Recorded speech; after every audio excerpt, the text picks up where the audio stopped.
So welcome everyone to today's Gelsenkirchen Challenge Webinar. I'm Rebecca Wessinghagen and I work for the ICLE World Secretariat. This webinar is part of this year's Urban Transitions Alliance Challenge cycle. Within these annual cycles, 4 to 5 cities receive support from for their current priorities related to climate action and social equity.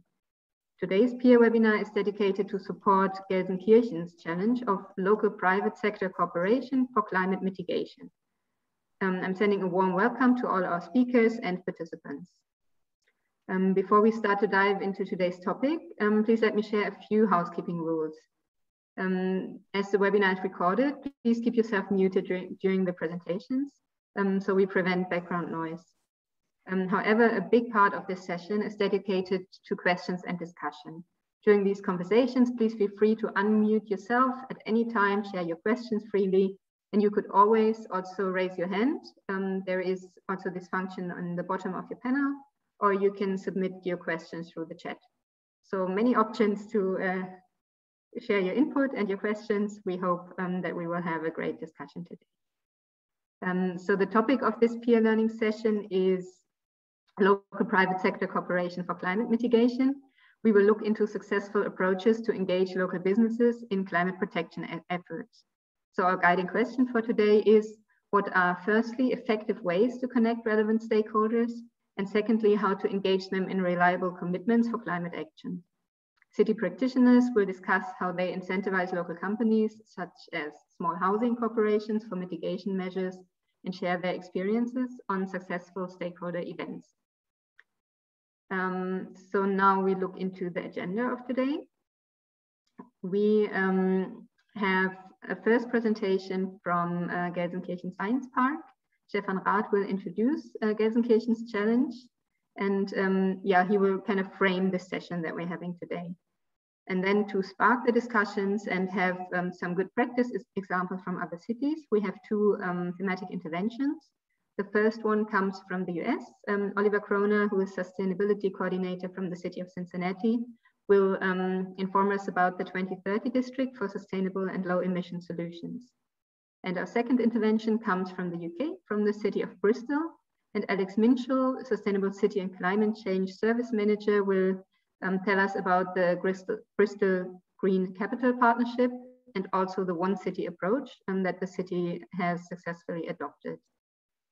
And after both of these interventions, we will have some room for questions, but we have also a big part, like a big Q&A dedicated towards the end of the session, and where we also have prepared a few questions, and we have a lot of room, as I already said, for everybody to bring in their questions and also their experience from the different cities that we're having today.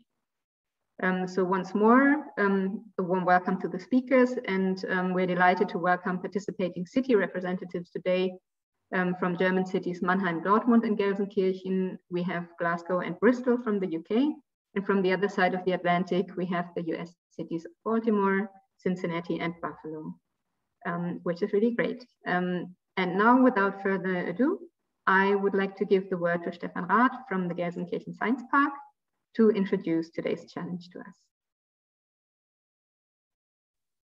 Yes, thank you, Rebecca. Just let me share my screen.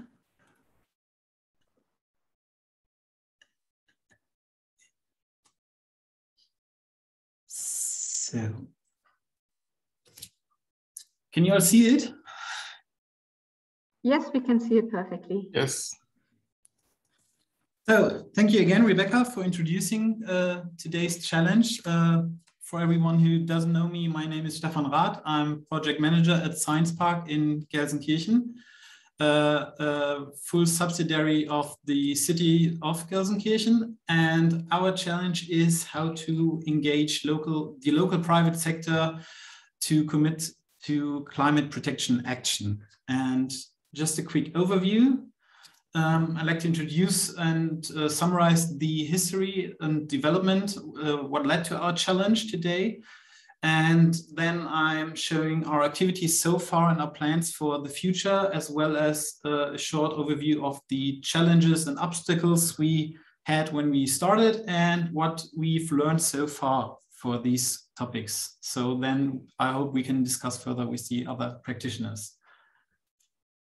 So just a quick introduction and short summary, a look at our city of Gelsenkirchen, a city of change like many cities in the Urban Transition Alliance, still heavily characterized by the ongoing structural change, by a high rate of unemployment, the decrease in population, and also a challenge with limited city funds due to low tax revenues.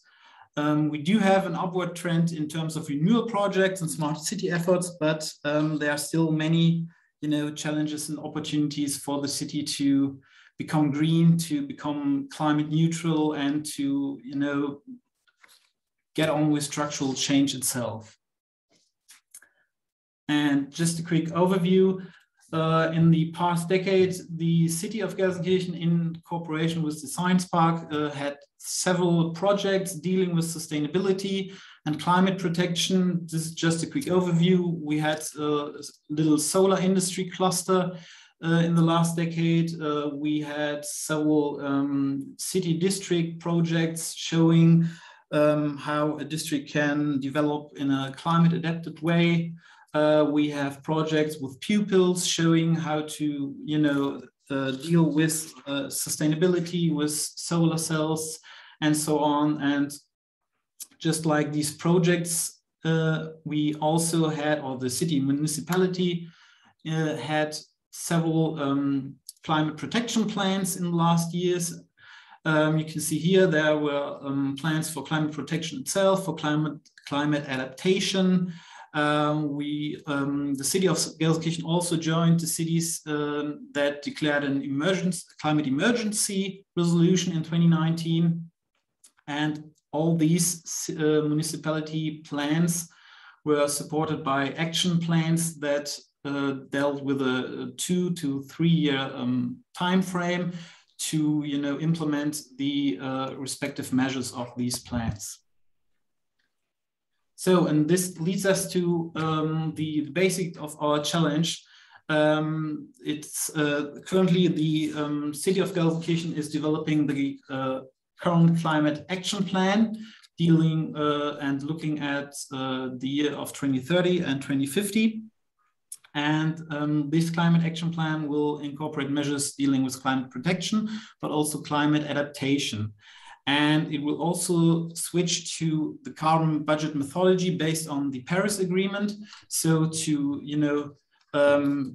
set the goal according to the Paris Agreement to limit the global warming to 1.75 degrees. It's looking at how much budget is left for the city. So the climate action plan will develop very ambitious goals for the city, which will be compatible with national reduction goals and the Paris Agreement. So there's a really big ambition that's up to fill by the respective stakeholders. And that is the challenge of Gelsenkirchen. These reduction goals in the past mostly failed due to insufficient contribution of the private sector, of the energy sector, housing sector, industrial production, private businesses. These are also mostly areas where the city has little influence, if at all.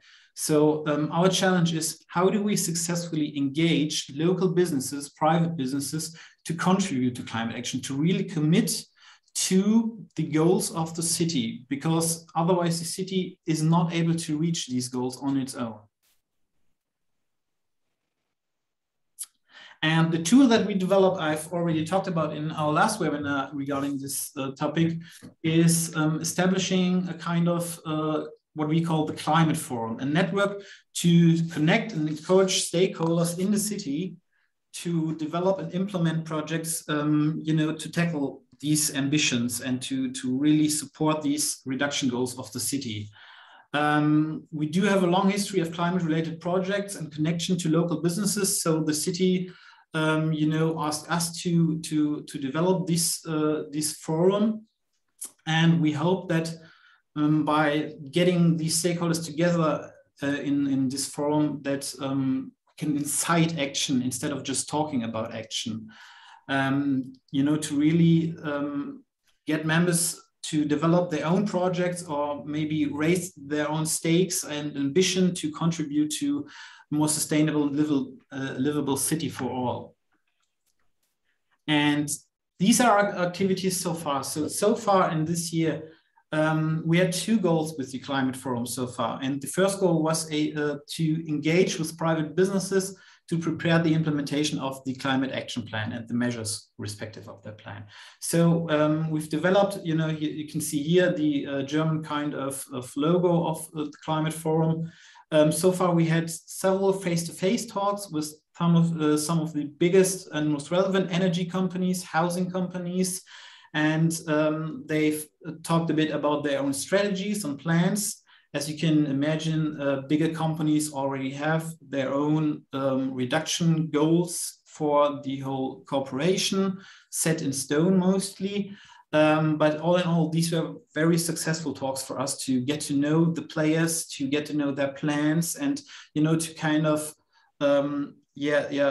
synergize all these plans to get a complete view of who's in the city, who's active, how are they dealing with climate change, and this is a very important basis for us to move on. In the future, we'd also this year like to talk with some stakeholders in the local banking industries and first movers of private businesses. And we, of course, document these talks and you know, feed them back into the development of the climate action plan. And the second goal of our first phase of the Climate Forum was to build a communication channel for and with potential partners. What we've done so far is we've built a quite extensive website with knowledge about climate change in general, but also about climate change in the city of Gelsenkirchen and what it means for the city.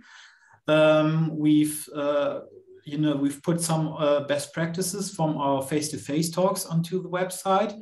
And we've also established a LinkedIn private group where we are inviting all the players we've talked to connect with each other so far. Yes, and now I would just like to take a small step to the side to a project that, you know, came up in summer really quickly and is kind of a smaller project dealing on a smaller scale, but is a very, very good example on a near perfect initiative, how to, you know, connect players and really gain momentum, what we're trying to do with the Climate Forum. And this is a project that's now called the Climate Harbor in Gelsenkirchen. And I'd just like to show you the process of this project. And we hope to get some learnings out of that for our Climate Forum too. So as you can see here, I don't want to talk too much about it because it's quite extensive. You can see here, this is the harbor of Gelsenkirchen, an industrial harbor site populated with several energy intensive businesses. And some of them, you know, explored the use of some surplus coke oven gas from a city nearby to substitute their natural gas to fire up their ovens for, you know, aluminum smelters and some malting plants. And this would be a short bridge technology that would save about 1/4 of all CO2 emissions with basically a snap with the finger. And these companies were then, you know, coordinated by Science Park. We've provided some expert advice and connected to other players. And the goal in this project is to decarbonize middle-sized energy-intensive industries as soon as possible. And we can see that some of the previous uninterested or indifferent businesses in this area are now, you know, are now gaining interest in emission reductions and new ideas that we can then support on a political level by connecting to the municipality. And the process was, like, as I said, it was a near perfect bottom-up initiative on a smaller scale. So first we had some multilateral talks with businesses via Zoom due to, you know, the COVID pandemic. And very, very soon we had an unanimous decision to form an initiative called the Climate Harbor Gelsenkirchen. We launched a website, another website. We created PR material. We've initiated a press and media launch. Several smaller companies also joined the initiative because, you know, they saw, okay, this is the general goal I can support, and there's something that's gaining traction. And we now have about 13 companies in the initiative. And it really attracted much attention. We've had several events now where politicians visited the harbor, and we've gained political support for the long-term goals in this initiative. And this momentum is really it's a big learning for us to and how to move forward with the Climate Forum. And that leads me to our plans for the Climate Forum in our next phase in 2022. So we're planning to still hold continuous talks face-to-face with stakeholders in the city, as well as the ones we've also talked to, but also new stakeholders. And we'd like to strengthen the bottom-up approach a bit more, instead of, you know, inviting into this still imaginary space of a climate forum, which consists of the players, but if they're not there, nobody's really interested to join a group that's small at first. So we try to strengthen this approach of face-to-face talks, and then slowly building up this community from the bottom up to build this climate forum. And we also like to intensify our compilation of best practices, of course, of knowledge transfer and public relations. We see that's working as well. We also see that the knowledge transfer is a very important bit in this. And we hope to discuss the measures formulated in the climate action plan, if it's finished, in some topical forums with, you know, housing companies on one side, energy companies on the other side, and hopefully in presence. So that we're really getting this community building going. And just a small look at the challenges and obstacles we've had so far. This is something I've showed last time, and I'd just like you to show how we're dealing with some of these methodological obstacles now. We've wanted to build a website with communication of local best practices. We've done that. We see it also needs to be expanded and continuously filled with new content, of course. We'd like to put some testimonials on the site, you know, some tangible commitment from the players we've talked so far to build the pressure for other players, but also to acknowledge their commitment so far. And we wanted to build a separate space, ideally digitally, where members can share knowledge and connect on the more operational level. We've tried to do that with the LinkedIn private group, but we can also see so far, because we're in the first phase, we're talking to the first movers. It's not a big community right now, that this group is rather quiet. There's also no clear common goal, I feel, so far. And this is one of the learnings where we see the bottom-up approach, like in Climate Harbor, works better via bilateral talks and then inviting them into a group, but also just as we did in Climate Harbor with a public LinkedIn page, you know, that can really support the project in a public eye, gain attraction, and then from there on you can invite the players interested in to a private group more, where you can discuss, sensible stuff more. Yeah, that is, as I said, one of the learnings. We should also put a public LinkedIn page on, and then discuss further in a private group, and focus the networking aspect more on the face-to-face talk before scaling up. We've also had some strategical challenges and obstacles. These basically persist till today. So we're still very thankful for your knowledge of the other practitioners today, and ideas in how to really network with these members and achieve commitment of future members, non-members of this climate forum, and build convincing cases for all these companies. How to address them in the best way, basically the guiding question for today. And for us, these are still gaps to bridge, because we see some bigger corporations don't really need technical or professional support. They're operating on a whole another level, on an extra local level. Big housing corporations don't need to hear from us how to, you know, best rebuild or refurbish their buildings. So what can we offer? That is our basic question to them. Can we offer subsidy consulting or a local connection to the municipality? What's there to gain for them by you know, engaging in this climate forum? It's also hard to convince them to do more when basically their general strategies are set in stone. And what do we do when these strategies don't align with the city's climate reduction goals? Because, as I said, we'll have very ambitious reduction goals, and most of these general strategies of the corporations, the bigger corporations, they are ambitious compared to the last years, but still not ambitious enough in many places. On the other hand, we have smaller corporations we've already talked to too, and we see they could need support and knowledge input and general support in connecting to the city and ideas, knowledge transfer, etc. But they can be also quite indifferent to take action themselves, or unable to transform their whole business approach, basically for economic reasons, because they have no financial backing in the sizes bigger corporations have. And the biggest gap to bridge for us is still the momentum we'd like to gather, just like it happened with Climate Harbor, a really dynamic project that happened in the span of a few months.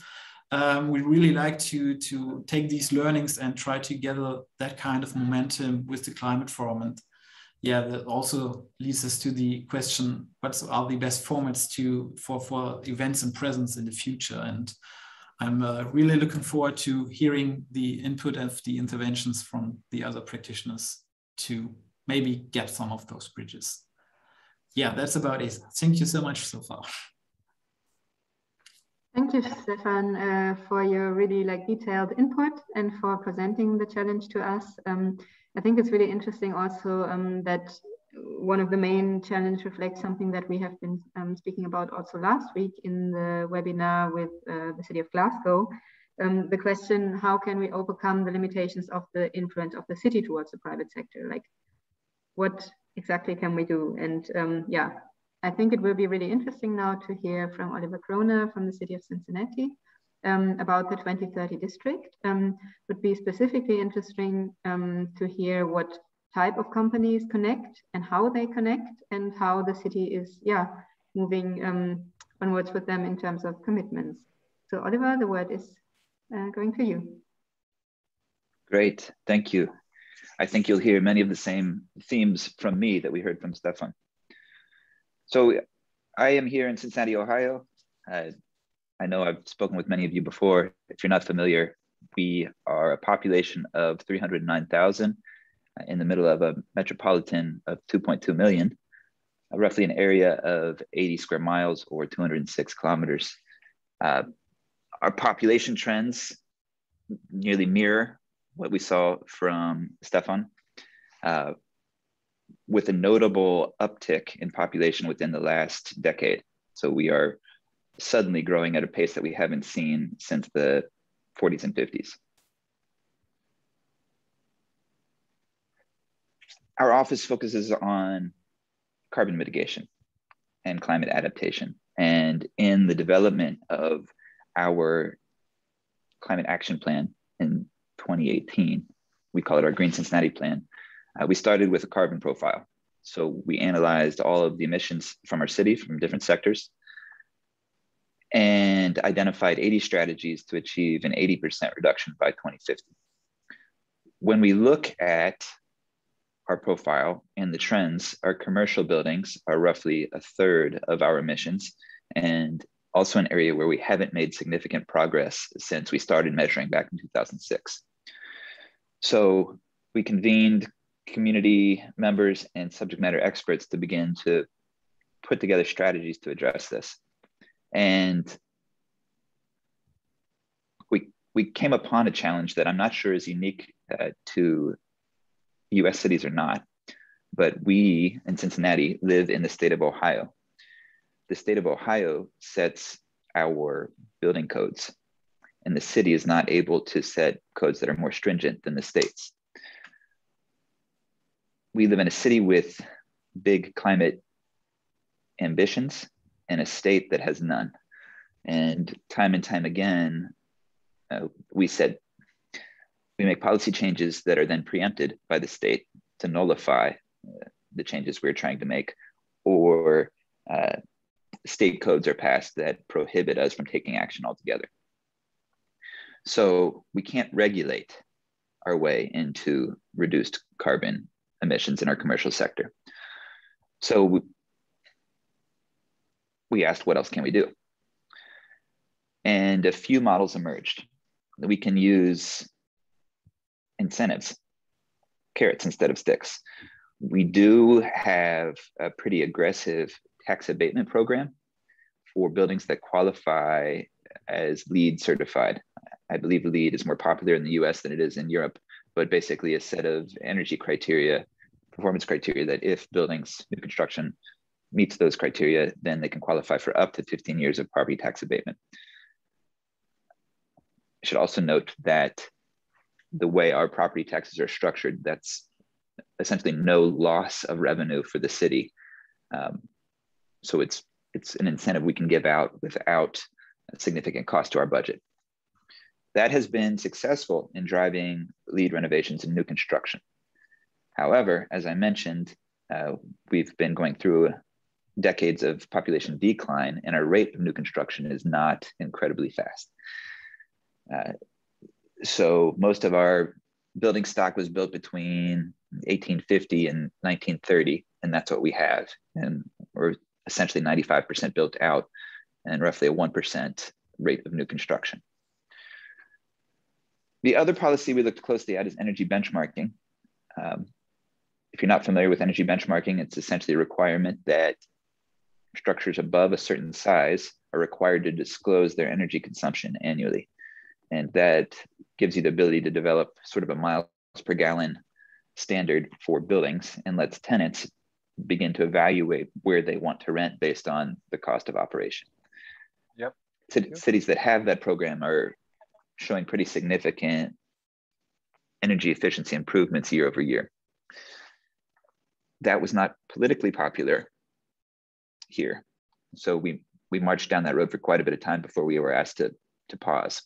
There was a fear that our real estate market wasn't strong enough to endure an additional regulatory requirement. So we looked at voluntary commitments. And we looked around the country at what others were doing. There are a number of voluntary benchmarking programs that cities have launched with varying degrees of success.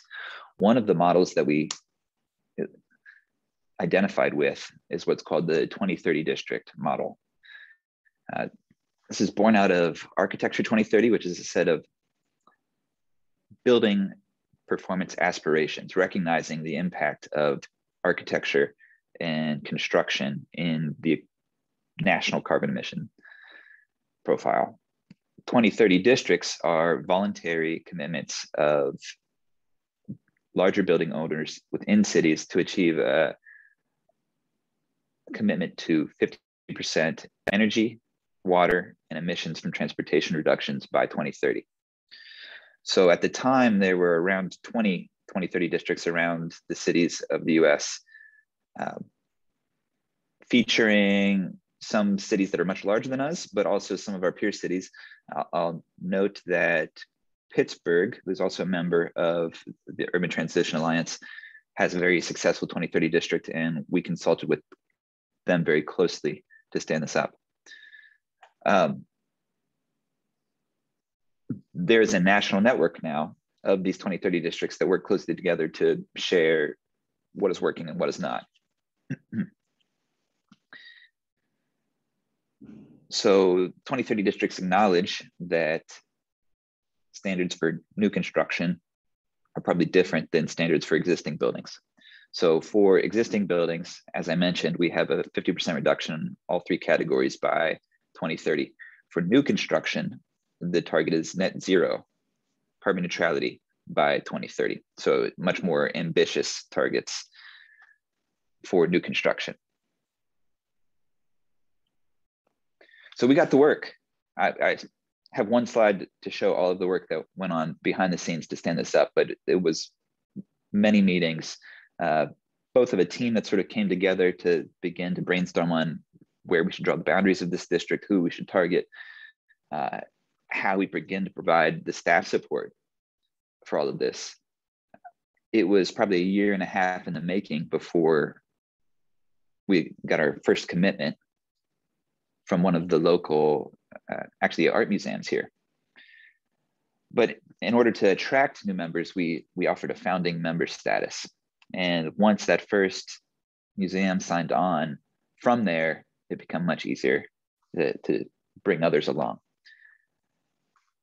There might be some companies here on this list that you recognize. Some of these are Fortune 500 with an international presence. And much like Stefan outlined, they have very well-established sustainability offices, sustainability targets, case studies on what is working and what is not. Others here you've probably never heard of. Many are smaller companies that don't necessarily have the staff capacity to think about these issues. So the beauty of this is bringing the big and the small together so we can all learn from each other and figure out what is working and what is not, showcase the winners. It's grown pretty rapidly. And I think we founded in 2019. We now have over 300 buildings committed. They span across the city, even though we drew sort of a geographical boundary around our downtown and said this was our district. There was broad interest beyond that. And many of our members had buildings within that district, but also outside of the district. Some even have buildings that live outside of our state, but all within our metro.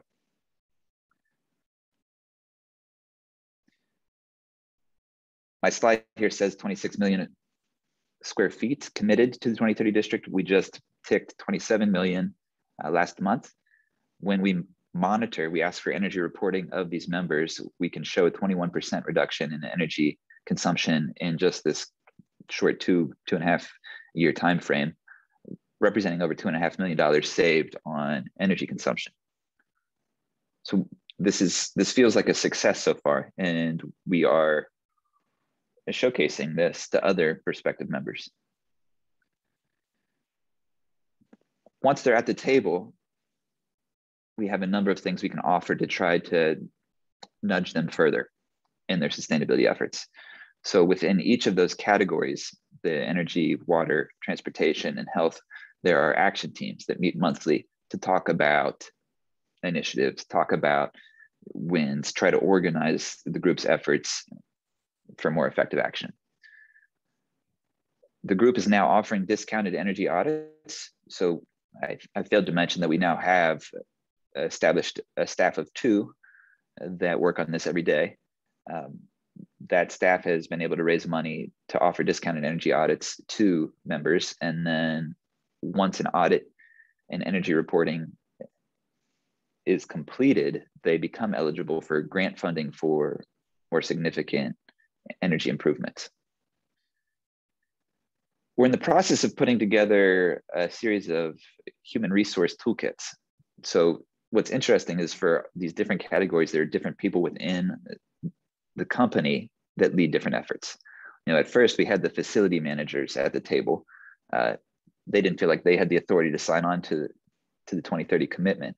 So we had to bring in C-level executives to initial the commitment. Facilities folks were great at the energy performance of their buildings, but didn't have much to say about transportation or human resource initiatives. So now we're trying to make inroads with the HR offices to talk about how employee benefits can be used to reduce transportation footprint. Things like incentives for biking or public transit passes. Big push for electric vehicles around the city. Many workplaces are moving to EV workplace charging. We have a number of EV charging members within our district who can offer those services at low or no cost upfront to our members in exchange for collecting revenue from charging over time. And then I don't know about you all, but much like we are doing this together as cities, this cohort model has been really successful for a number of our different initiatives, working together with other cities that are trying to execute something similar. One of our biggest successes in the last couple of years was standing up a very large contract for 100 megawatts of solar to feed into our energy operations and our residential energy program. We learned alongside many of our peer cities. What we're trying to do is use that same cohort model with our corporate membership of the 2030 district. So we replicated that renewable energy procurement model. We brought in experts to talk through different renewable energy procurement strategies, asked the members to do a little bit of homework about their own energy consumption, costs, time demand, to get a sense of what their needs were. And now we're walking into the next steps of who has a viable project that we can help get to the finish line. And then maybe most importantly is the storytelling, right? Standing up and highlighting people who are really doing great work, making it a bigger part of the culture of the city's story as we move forward. It's developing a lot of momentum. I think I've said this in past UTA webinars. It feels to me like our EU colleagues have more regulatory power to act on climate than we do in the US. In the US, many of these efforts are more market driven, and we have corporate partners who want to be out in front. And so we want to accelerate that work. We want them to generate tailwind for other companies who want to do something similar here. And the 2030 district has created that forum, created a place for those conversations. And so far, it's really paying dividends.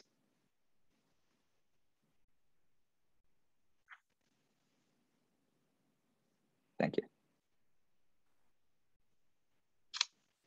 Thank you, Ollie. And first, congratulations to this big achievement. I mean, more than 300 companies, I think that is great success already. And since we first heard about it and Cincinnati's starting to join that network, I think there has been a lot of big steps taken.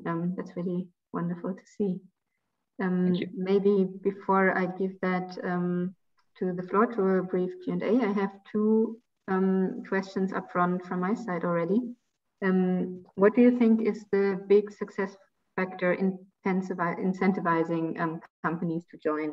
Is it the recognition that they can also, with this national network and with the publicity they receive? Or is it that you have a clear strategy that when they know they join that network, they get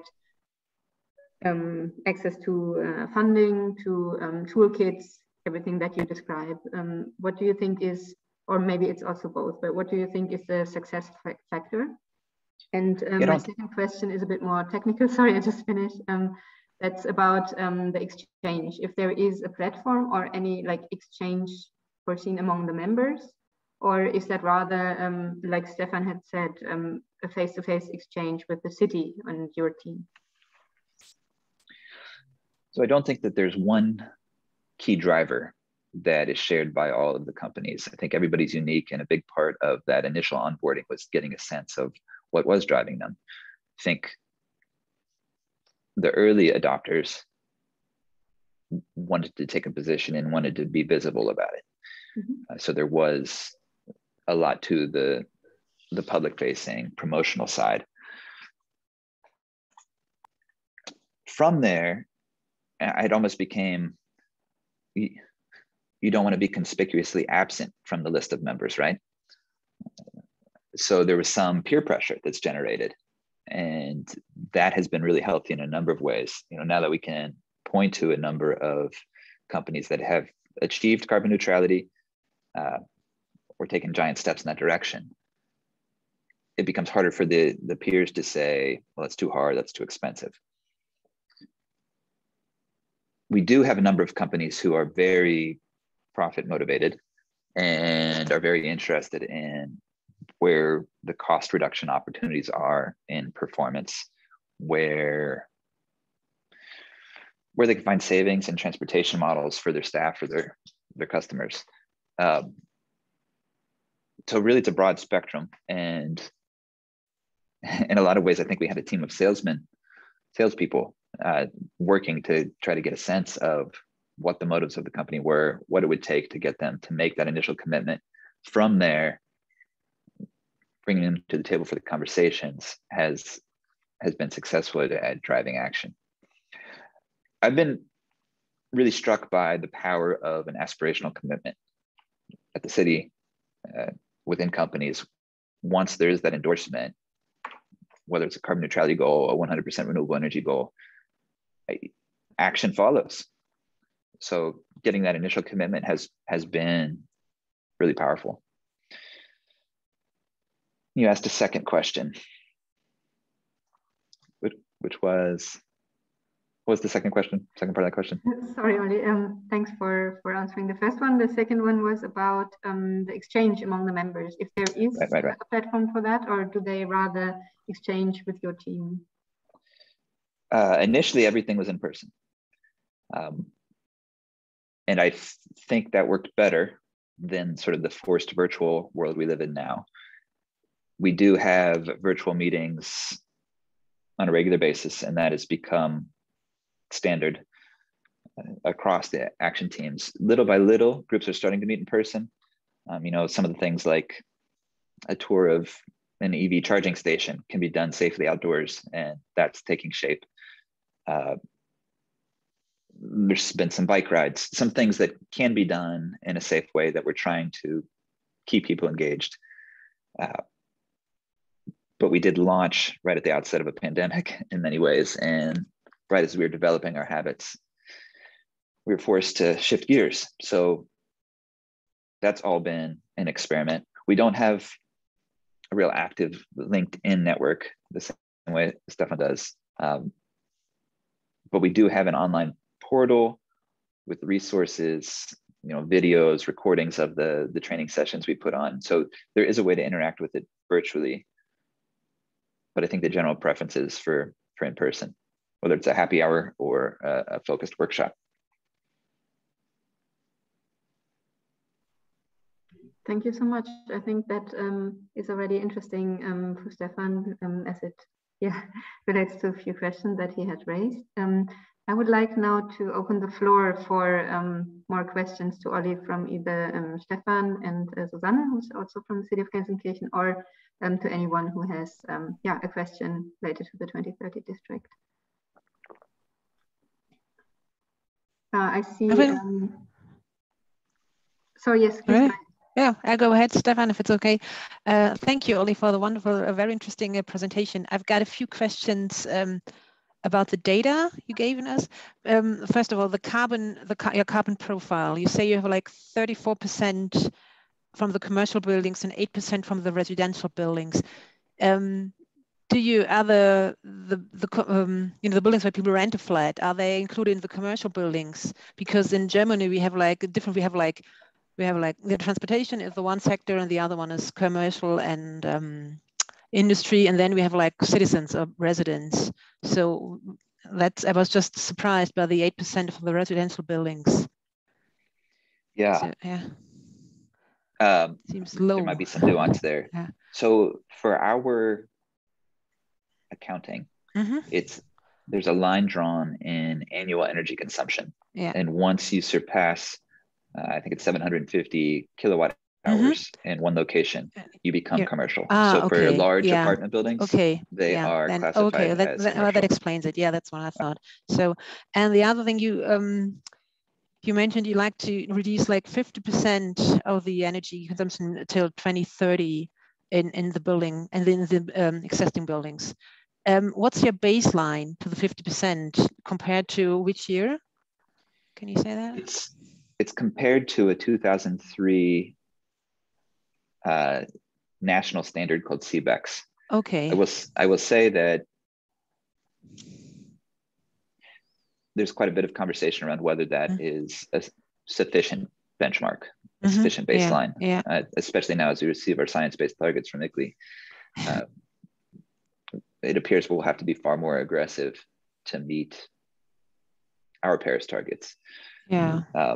So depending on where you draw the baseline, it becomes an easy or difficult challenge. Yeah, that's what I thought, because I mean, that's why I asked it. And the third question, you mentioned that you had saved like 21% and saved like 2.5 million in costs, but with what kind of financial input and investment? Do you have an idea? Because if it's like, if you put like 10 amount of money in to achieve it, it's, I mean, that's just important to know how much did you?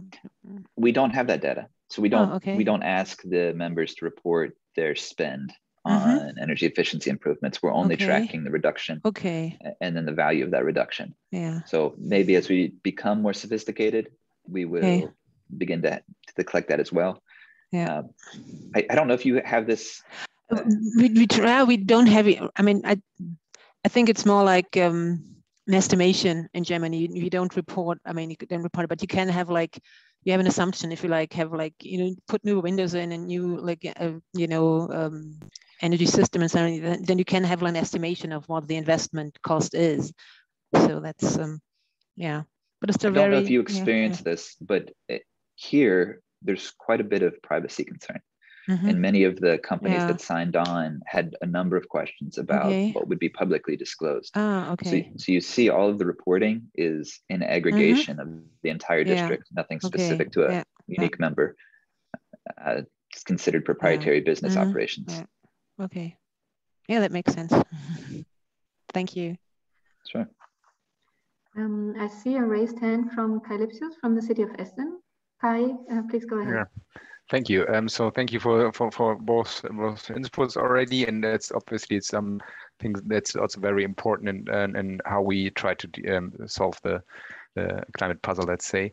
I was wondering, because you were you started with this sector with defining an area.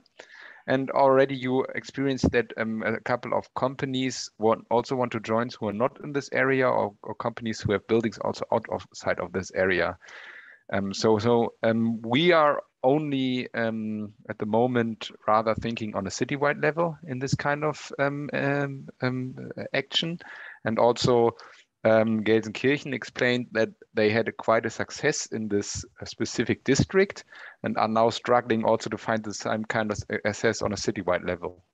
So would you say this is really a specific asset, let's say, and a specific piece of the puzzle to start with some kind of specific district and then maybe let it grow naturally out of this district? Or do you think feel sometimes also that you are now a little bit restricted, that you even defined this area because you now find interest from outside of it and need to incorporate it? So do you think rather also as a recommendation, it's still quite a good idea to have a set area, because it also obviously makes maybe communication and handling in the beginning a little bit more easy? Or would you rather say, well, if you find enough partners, etc., you can quite as well start on a citywide level?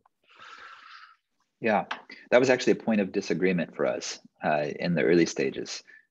I landed on the who cares about a boundary side of the fence. And initially, when we started signing people up, we did have people sort of scattered across the city. We received some pressure from the national network to focus within a defined area. They thought that was more effective at building that cohort peer pressure model and easier to communicate with. One important consideration is that some of the 2030 districts have district energy in the defined geographic area, which is the case for us. We have a shared chill loop downtown that doesn't exist anywhere else. So when you begin to communicate key strategies, sometimes the defined area has some unique attribute that is easier to sell, easier to communicate, easier to promote. At this stage, though, I don't think the boundaries are particularly helpful. anybody who wants to be a part of this can tune in. We'll continue to use them to talk about the district, but really this is a movement more than a territory. Right. Thank you. And with an eye to the time, I would like to pause this discussion. We can come back to it later. And we will now hear a second example of stakeholder cooperation from the city of Bristol,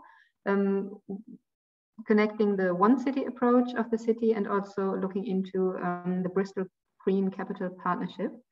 So I now I'm delighted to give the word to Alex Minchell from the city of Bristol.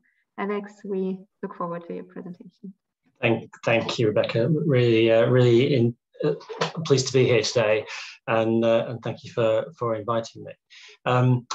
I also just want to say how interesting the first two presentations have been, and I've certainly been making lots of notes on things that we want to learn from. I hope this recording will be available so that colleagues can learn from what you're doing. I'll talk a little bit today about the experience in Bristol in the UK, and just present to you a bit about how some of the sort of structures that we've got to try and collaborate on carbon reduction and sustainability more broadly. I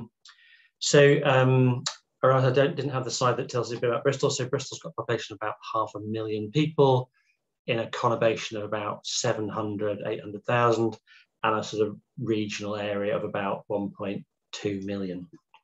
And we're on this west coast of England. Let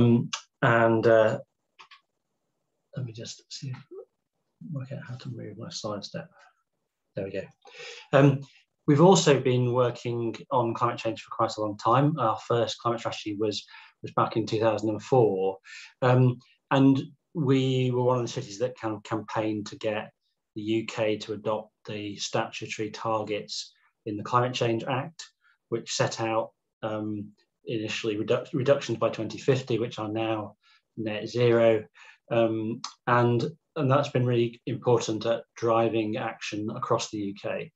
Partly because we recognise there's no point us doing things if we don't get the rest of the country to do it, but also we can't go substantial. We can go a bit faster than the national picture. So for us to go fast, we have to kind of get the national things to come faster too, to create the right conditions for us to act. I think in terms of the municipal muscle that we've got in the UK, at a municipal level, it probably sits somewhere between. It probably reflects our geographical position somewhere between Germany and the United States. Our municipalities aren't as strong as German cities from what I've seen, and we do have perhaps a few more powers than you might have across the water. So in 2018, the Mayor of Bristol declared a climate emergency, and that sort of sparked a series of them across the country and was part of that wider international movement to do that. And that was really saying, okay, we've been working on climate change for a long time, but actually we need to do a lot more and we need to do it now. And we need to stop talking about things in 30 years' time, but we need to start thinking about what we're going to do in this term of office, in the next term of office, not in a time when I'll be long gone. And so one of the things we've done as a result of that is set our new goal of Bristol being carbon neutral and climate resilient by 2030. And I use the word goal because it's not a target, because we know we can't actually achieve it at this point in time with that national context, but it's what we're working hard to aim for. And we'd rather set a target of 2030 and miss it a bit than set a target of 2050 and in 2040 be worrying about how we're going to get there, So that's the sort of thinking. And our emissions in the last 15 years when we've been recording them have come down ahead of the previous target. So the black line on here shows our older target, which was a 40% reduction over that 15 years to 2020. And I've just got the new data actually, and yes, we're already ahead of that target, so that's good. But our new target, you see a sudden, the change in that slope of that graph is rather significant. And so that's the acceleration that we're trying to add to the system at the moment. I thought this might be helpful in that in the UK, the national level, there's been some consideration of what the role of local authorities are, municipalities are in carbon and climate change.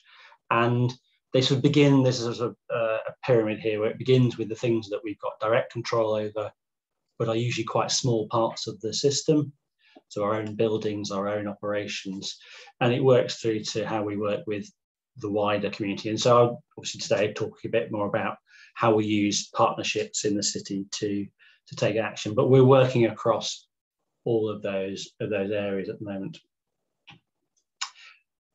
And in that, the focus for our climate work as a city is our One City climate strategy. And the One City approach is something that the current mayor developed, although it does have some sort of historical pedigree that some previous models that he drew upon.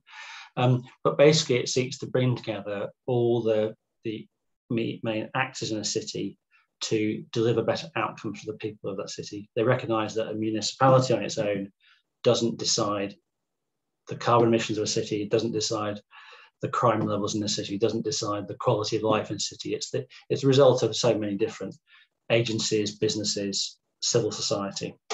And climate change is a problem that is certainly needs that multi-actor intervention.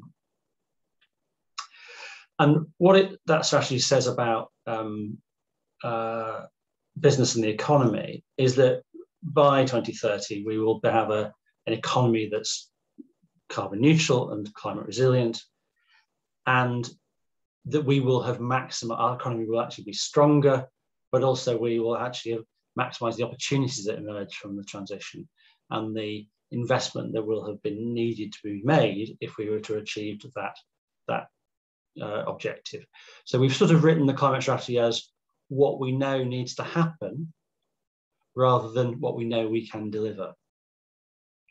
And I think someone earlier mentioned the importance of having that kind of very high ambitious goal that you don't know how to achieve, but it somehow actually corrals people and starts to become more possible the more you talk about it. And there's a link in there to our climate strategy to see more details. I think it's worth just looking at the footprint of our economy within the city. And we looked at our footprint as a city through a number of different lenses. So looking at it from a resident's point of view, but also from a business's point of view. And looking at total emissions, not just territorial emissions, and looking at all scopes of emissions in the greenhouse gas protocol. And what this piece of work did, fairly high level economic analysis, suggested that about half the emissions of businesses in the city are scope 1 and 2, and about half are scope 3.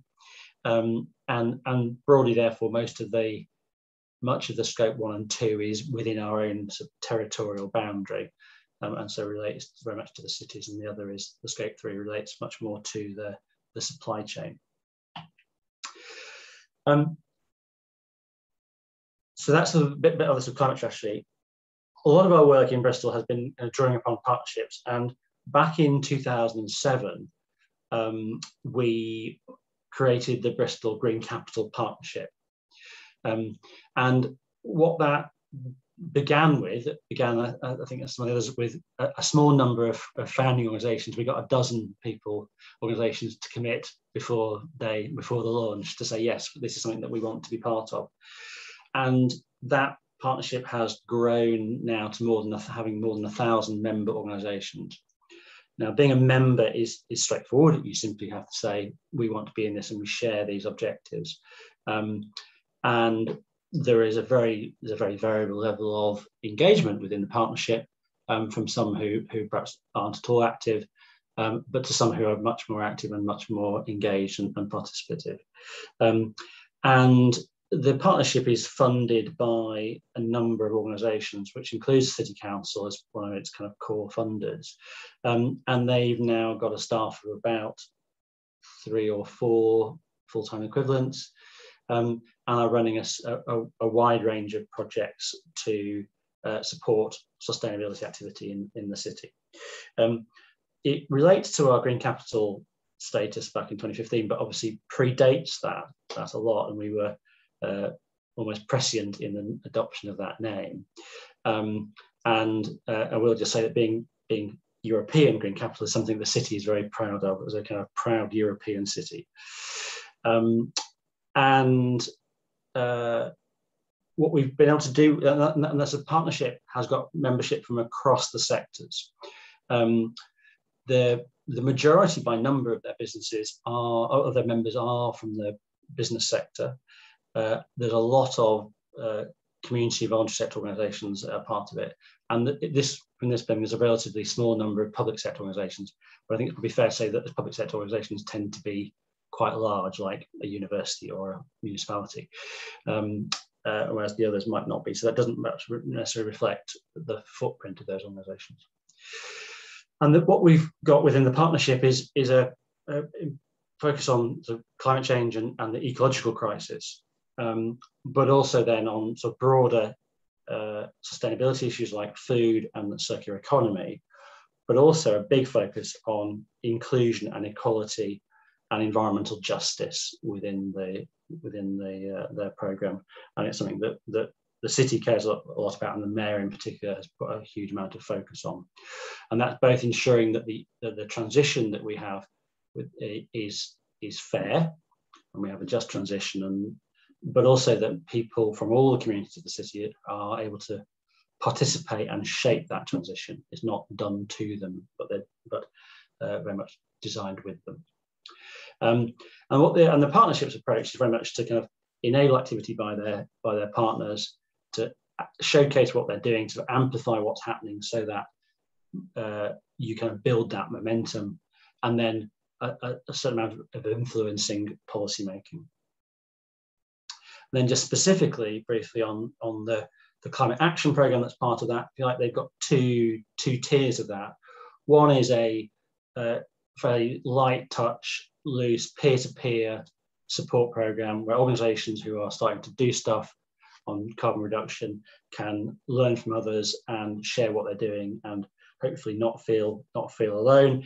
Not as formal, I think, as some of the initiatives that you've talked about earlier. And then they've got a climate leaders group, which is organizations which have committed to be carbon neutral by 2030, and have got a kind of that's a high level. That's why they're calling them the leaders. And at the moment, there's about 25 or 30 of these, and we're hoping that in the next couple of months, particularly with COP coming to the UK, we will building that number of organisations that have made hard commitments to be carbon neutral themselves. The City Council, for example, is committed to be carbon neutral for Scope 1 and 2 by 2025. Indirect emissions are more difficult for us. So there we go. That's a very quick presentation from me. So what you may have noticed I meant to say at the beginning is that there's 3 different sets of visual identities in this slide deck, and that reflects the 3 different kind of parties that are involved. One is the City Council, which I work for, the One City approach, which is the kind of collective of activities, organisations in the city, which was stimulated by the mayor, but is not a council initiative per se. And then the Green Capital Partnership, which again the councils played a key role in supporting, but is a network of organisations that is much more than the council's input to it. So that's why, if you're wondering why the slides were going all over the shop, that's why, and that's very intentional, because we're all playing our own different roles within the ecosystem of the city. Thank you so much, Dennis. Any questions? Sorry, did you want to say something? Questions? Okay. Yeah. Okay, thank you so much for the presentation. I think it was really interesting to see the 3 different sides or aspects also of the partnership work. I also have 2 follow-up questions immediately. The first one would be how the different initiatives are connected, or if so, like if you look at a business in the city, how or in what way would they connect? Would they connect maybe to several initiatives? Like, would they have their part in the One City approach, and would there also be member of the Green Capital Partnership. So is there some connection between the three initiatives in the everyday work? And the second question would be, maybe you answered part of it already, if there is any like commitment for joining the Green Capital Partnership, like Ollie had shared, there is like this vision of what to achieve. You spoke of the Climate Leaders Group and the carbon neutral commitment for 2030, but does that apply to all members, or what is kind of the incentive or the vision for them to connect to that network? Thanks. Yeah. Okay. Perhaps if I answer that first question, the second question first. So, with the Green Capital Partnership, the intention back when we created it and helped create it was to set a very low threshold, a very low entry requirement. So you basically just had to say, yes, I want to do something. Yes, I'll tell people about it, and I'll be collaborative in it. And so it has a very simple low-level commitment, and I think that's why so many organisations have been able to join it. It's a pretty easy ask to get your boss to say yes, you can join this network, since it doesn't put a lot of pressure on you. But hopefully the thinking was, if we bring them into the tent, then into the party, then they will do more than they would otherwise do if we leave them out. And then they've then created the Climate Leaders net level but that's where you have to make a specific commitment to decarbonise. And we will say we'll be going out to make a much more active ask of organisations in the city in the run-up to and at the start of COP in a couple of months' time. The relationship between the two, I suppose, the One City approach is part of the formal governance of the city, and it has a series of boards who are selected, recruited to represent the range of actors and diversity of the city, and have, in some cases, formal decision-making roles. So they'll actually allocate resources, or and it's a part of the governance.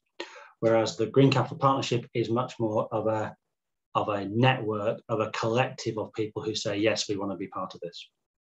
So there's a difference in their functions within the city. You could describe the One City approach as a partnership, and you could describe the partnership as a network. Thank you so much. That really helps to clarify. And I already see a raised hand from Susanne Dippel, and then afterwards from Calypsis from Essen. So Susanne, please go ahead. Hi, Alec. Thanks for the interesting presentation. I'm working for the council as well, so my questions will be mostly about that. Because we're working on the new climate strategy at the moment, and discussing which sort of like goal will we set, for each or for the city. And you've also mentioned, the thing that the councillor on the local level, you can't really. I mean, you can do a lot of things, but you can't solve the problem because you need like federal regulations and the tax system. It's all favors carbon systems or carbon-based solutions at the moment. The cars, the buildings, and everything. So that's the same in Germany. That's something we have to struggle with. But you set the goal of climate neutrality 2030.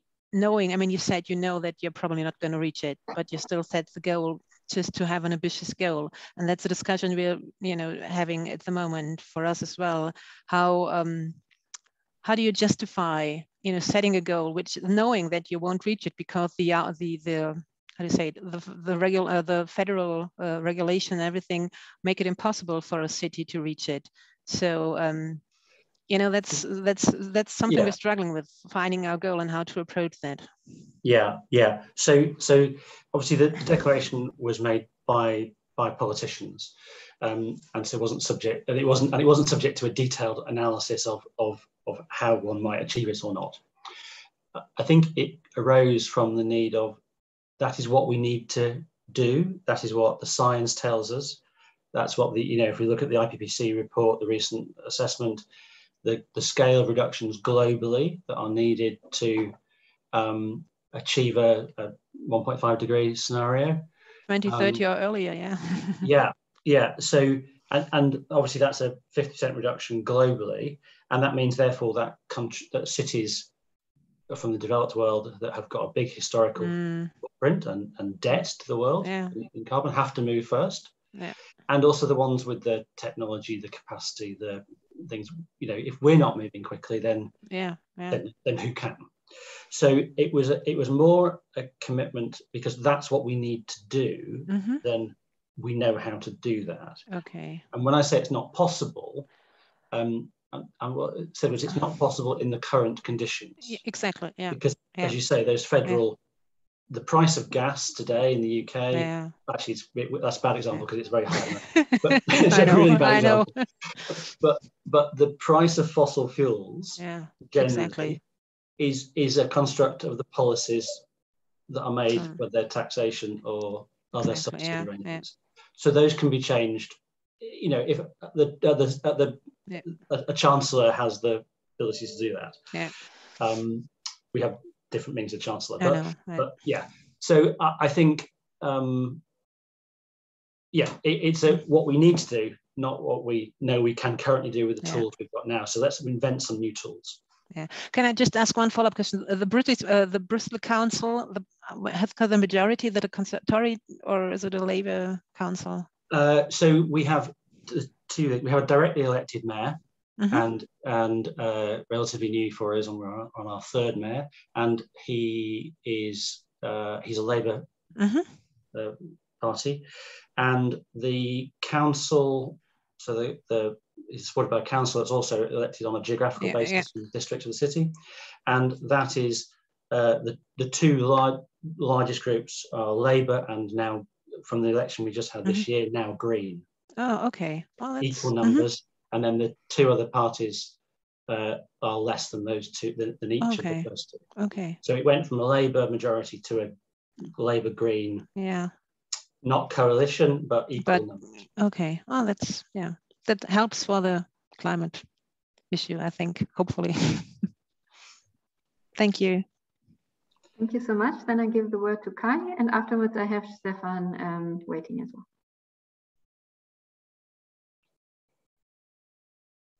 Kai, please unmute yourself. We can't hear you. Hi. Nice to see you again, Alex. And I'm looking gladly back to the time I was able to visit Bristol, and hopefully those times for visits come again.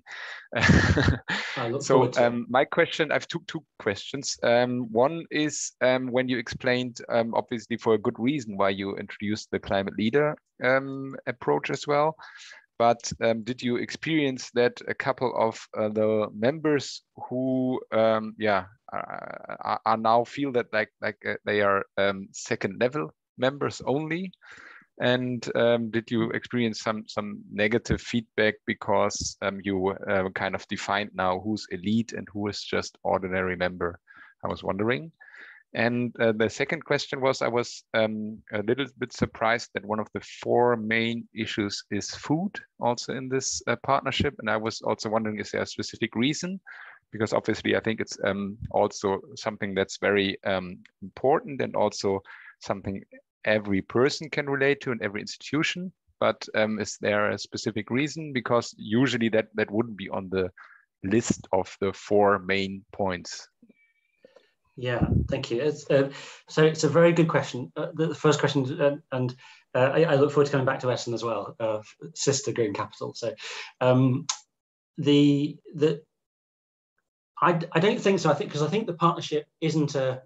I don't think there's a status thing from being in the partnership. So I think that having the next level up.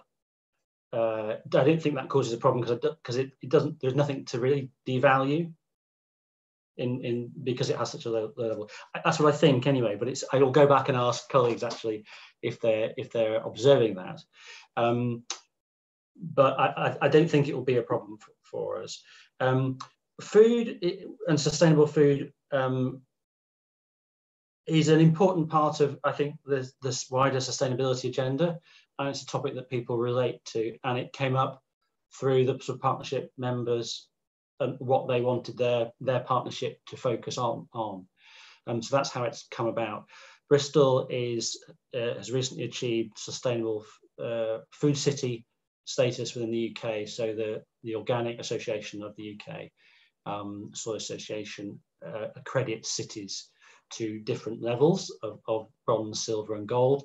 And Bristol, we recently secured gold. And we're one of 2 cities in the UK to have done that. So food's quite a big thing in the city. So.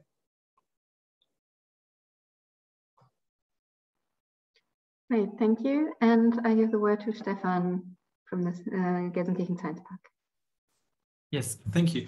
Yeah, thank you, Alex, for your presentation. Also, thank you, Oliver, of course. Both very incredibly helpful presentations for our course, I think.